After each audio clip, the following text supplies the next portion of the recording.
So, what if a country's biggest problem isn't that it's out of good ideas? What if the real problem is a total misunderstanding of who actually holds power? That's what we're digging into today. We're looking at a proposed national agenda for Pakistan and a really sharp critique that says it's basically an illusion, a plan built for a country that doesn't actually exist.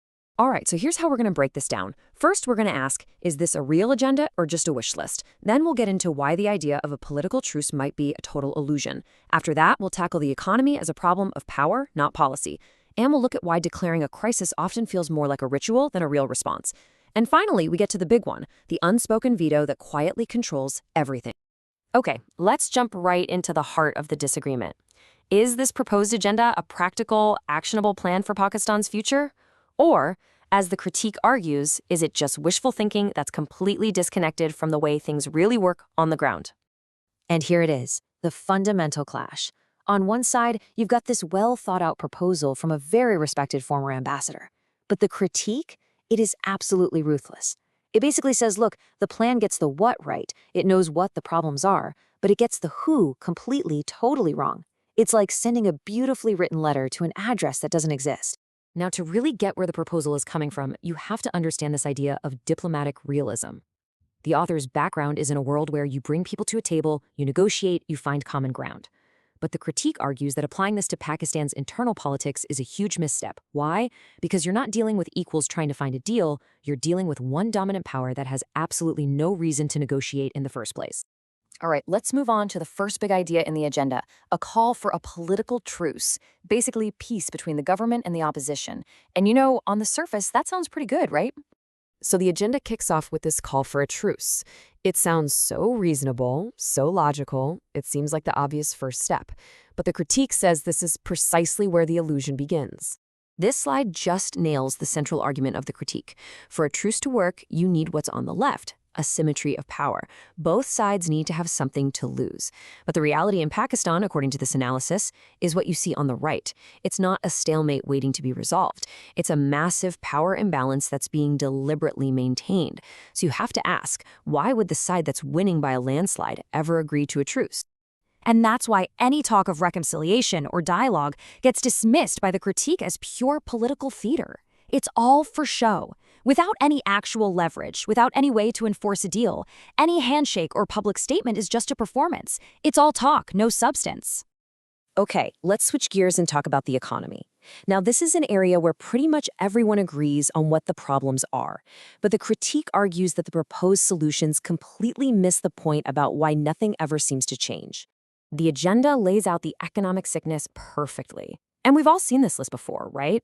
IMF deals are just temporary fixes, the debt is crushing, the whole growth model is broken, and these massive state-owned companies are just hemorrhaging money. Everyone agrees on these symptoms. The real fight is about the disease itself. And this slide gets to the absolute core of the economic argument. The agenda treats this like it's an intellectual puzzle, like if we could just find the right set of ideas, we could solve it. But the critique reframes it as a raw political fight. It says reforms aren't failing because the ideas are bad. They're failing because they threaten the bank accounts of powerful, protected elites who benefit from this broken system. It's not a chess game, it's a war over who gets the money. I mean, take privatization. The agenda talks about it like it's a technical policy decision. The critique calls that a category error. That means it's not just wrong, it's a fundamental misunderstanding of what you're even looking at. Selling off a huge state-owned company isn't just a tweak to the budget. It's a massive shift in who holds wealth and power. And that's exactly why it's fought so fiercely by the people who stand to lose. Let's move on to the human development crisis. And this part is frankly tragic, because this is where the gap between saying there's a disaster and actually doing anything about it becomes just painfully obvious. The scale of this crisis is just staggering. I mean, look at these numbers. Almost half the country living in poverty. 40% of children suffering from stunting, something that affects them for their entire lives. These are not just statistics. This is a devastating reality for millions upon millions of people.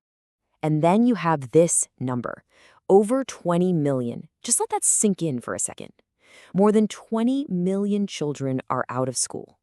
This isn't just a problem, it is a national catastrophe unfolding in slow motion, and everybody in a position of power knows this. So if everyone knows how bad it is, why does nothing change? Well, the critique offers this very blunt explanation. Declaring an education emergency means nothing if you don't also reallocate power and, this is the important part, money. If you're not shifting your budget priorities, say, away from defense and towards education, then it's just a performance. It's what the critique calls ritual governance. You're just going through the motions. And all of this, the broken politics, the blocked reforms, the ritual responses to crisis, it all brings us to the final and most important point. It all leads back to one question. Who is holding the unspoken veto? The agenda does a great job of listing the symptoms of democratic decline. You've got a parliament that just rubber stamps things, a crackdown on dissent, weakened courts. But the critique points out the one question it never gets around to asking. Who ordered all this? Who benefits? And right here, this is what the critique calls the fatal contradiction. The agenda itself admits that the establishment prefers to use pressure, not compromise. And yet, what's its main solution? Political consensus. It's identifying the problem and then proposing a solution that requires the problem to solve itself. It's like pointing out there's a wolf in the henhouse and then suggesting everyone ask the wolf to please become a vegetarian. And this is the brutal truth that the critique puts on the table. You cannot negotiate around a veto player. You can't just pretend they aren't there and hope for the best. You really only have two choices. You either find a way to limit their power or you align your goals with theirs. According to this analysis, there is no magical third option. So here's the final scorecard from the perspective of the critique. Is the diagnosis of the problems correct? Yeah, for the most part. But are the prescriptions workable? No. Is the responsibility for fixing things assigned to the right people? Nope.